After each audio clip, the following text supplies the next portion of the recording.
PR-ന്റെ പേരിലുള്ള വിമർശനങ്ങൾ കൂടുതലായിട്ട് വരുന്നുണ്ട്. അനീഷേട്ടന് PR ഉണ്ട്, അതായത് ഏറ്റവും വലിയ PR അനീഷേട്ടനാണ് എന്നാണ് പറയുന്നത്. ഇവരെ പോലുള്ള പബ്ലിക് ന്യൂസൻസുകളെ ഓൺ ദ സ്പോട്ടിൽ വെടിവെച്ചുകൊന്ന് ഇവന്റെ തെരുവ് നായ്ക്കൾക്ക് ഇട്ടുകൊടുക്കണം. നേരത്തെ തന്നെ തോന്നിയിട്ടുള്ള ഒരു കാര്യമാണ് ബിഗ് ബോസിൽ ഏറ്റവും വലിയ PR ചെയ്യുന്നതിൽ ഒരാളാണ് അനീഷ് എന്നുള്ളത്. അനീഷിന് അനുകൂലമായിട്ട് എഴുതി വിടുന്നത് കാണുമ്പോൾ എനിക്ക് തോന്നിയിട്ടുണ്ട് ഇതൊരു സാധാരണ ബിഗ് ബോസ് പ്രേക്ഷകൻ ചെയ്യുന്നതല്ല, വളരെ കൃത്യമായിട്ട് പ്ലാൻ ചെയ്ത് കുറച്ച് പേർ ചെയ്യുന്നതാണെന്ന്. അങ്ങനല്ലല്ലോ പറഞ്ഞത്. അതിന് ശരിക്കും അതിന്റെ സത്യാവസ്ഥ എന്താണ്? എനിക്ക് ഒരു തരത്തിലുള്ള PR-ഉം ഇല്ല.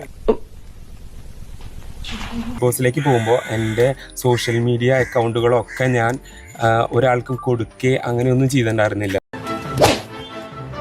ഇത് നിനക്കുള്ള അടിയല്ല, നിന്റെ അച്ഛനുള്ള അടിയാ. ഇമാര് ഉരുപ്പടിനൊക്കെ ഭൂമിയിലോട്ട് ഇറക്കുന്നത്.